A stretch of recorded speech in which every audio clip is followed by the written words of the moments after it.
Hello everyone, welcome to my channel Rinku's lifestyle. তোমরা সবাই কেমন আছো? আশা করি তোমরা সবাই খুব খুব ভালো আছো। আমি খুব ভালো আছি।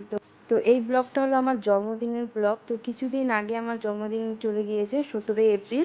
তো সেটারই ব্লগ একটু লেট হয়ে গেলো পোস্ট করতে করতে, কারণ কিছুটা ব্যস্ততার কারণে এডিট করা হয়ে উঠছিল না। তোমরা কিছু মনে করো না। তো যাই হোক, তো জন্মদিনের সকালে আমি তাড়াতাড়ি স্নান টান করে রেডি হয়ে নিচ্ছিলাম। তো সেদিন তো খুবই গরম ছিল। তো তারপর আমি আর ফটাফট হালকা পাতলা একটু রেডি হয়ে নিয়েছিলাম। তো বিকেলবেলা আবার বেরোনো আছে, বান্ধবীদের ছোট্ট একটা ট্রিট দেওয়ার আছে। আর এদিকে আমার বান্ধবী চলে এসেছিলো, আমাকে ফোন করে বলছে একটু এগো, আমি চলে এসেছি। তো তো তাড়াতাড়ি আমি ঝটপট রেডি হয়ে ওকে আমি আমার বাড়িতে নিয়ে আসছিলাম। তো এই যে আমি রেডি, আর চুলটা উপরে খোপা করে নিয়েছি যেহেতু প্রচণ্ড গরম। তো এমনিতে একটু লেট হয়ে গিয়েছিলো, তো তাড়াতাড়ি আর দেরি না করে বেরিয়ে পড়লাম। তো কিছুটা যাওয়ার পর আমরা আবার মিষ্টির দোকানে দাঁড়িয়েছিলাম, কারণ ঠাকুরের জন্য মিষ্টি নেওয়ার ছিল। আর এই যে দেখো আমার বান্ধবী। তো এই যে চলে এলাম আর দেখছিলাম যে কোনটা নেওয়া যায়। আর আমার বান্ধবীও পুজো দেবে। ও ভাবছিল কদিন থেকে পুজো দেবে, তো আমার সাথে যেহেতু যাচ্ছে ও বলছিল যে আমিও তাহলে পুজো দেবো। আর আমি এই সন্দেশটা নিয়ে নিলাম 3 জায়গার জন্য। ওখানটায় 3 জায়গায় ঠাকুর আছে, তো 3 জায়গায় পুজো দেবো। তো এই যে 3 জায়গায় আমার নেওয়া কমপ্লিট। আর এই যে আমি চলেও এলাম। আর এদিকে ও হলো ধূপকাঠি মোম নিচ্ছিল দোকান থেকে। আর আমার নেওয়াই ছিল, আমি নিয়ে এসেছিলাম বাড়ি থেকে। তো এই যে চলে আসলাম মন্দিরে। তো চলো দেখতে থাকো। তো এই যে ঠাকুরমশাই পুজো করে দিচ্ছেন। তো এই যে দেখো রাধাকৃষ্ণ ঠাকুর। তো এদিকে পুজো কমপ্লিট করে আমরা চলে এলাম আরেক পাশে মহাদেবের মন্দিরটাতে। তো তো এ পাশে পুজো দিয়ে আবার চলে গেলাম আরেক পাশে। দেখো মন্দিরটা খুবই সুন্দর, আমার এখানটা আসলে এত ভালো লাগে। আর আমরা যেদিন পুজো দিতে গিয়েছিলাম সেদিন ফাঁকাই ছিল, ভিড়ও ছিল না সেরকম। আর আমরা খুব শান্তিমতো পুজো দিতে পেরেছিলাম।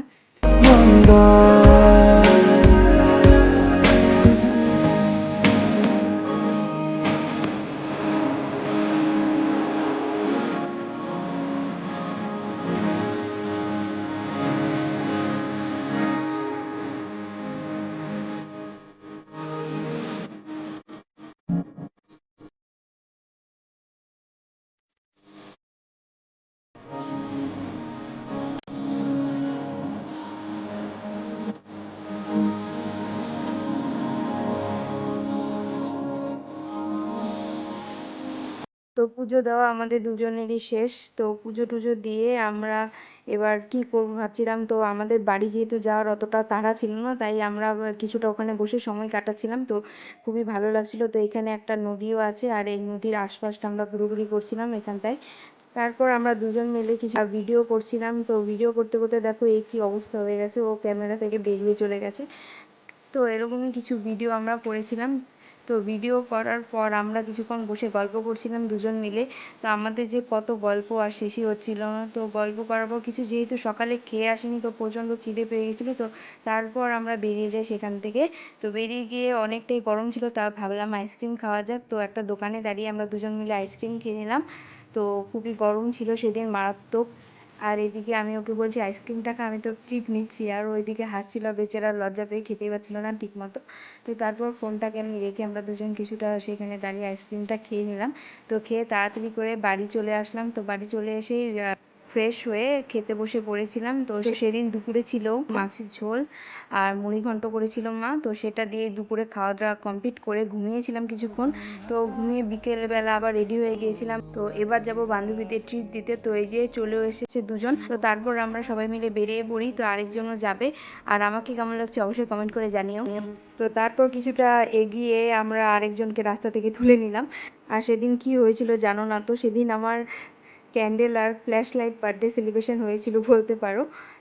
তো আমরা যেই দোকানে পৌঁছেছি তখনই কারেন্ট চলে গিয়েছিল, আর কি করব। আর সেই জন্য আমরা অনেকক্ষণ অপেক্ষা করেছিলাম, কারেন্ট আসছিলই না। তারপর কি করব, সেই অন্ধকারে মোমের আলোতে আর ফ্ল্যাশের আলোতে কেক কাটিং করেছিলাম আমি।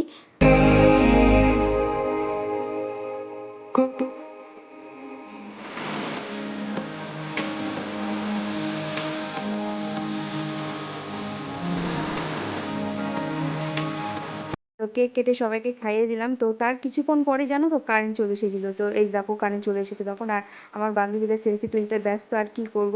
যখন আমি কেক কাট করছিলাম তখন কারেন্ট ছিল না, অনেকক্ষণ আমরা অপেক্ষা করেছিলাম, তো তাও আসছিল না। তো শেষ, তারপর যখন কেক কাটা শেষ হয়ে গেছিলো তো তারপর কারেন্ট চলে এসেছে।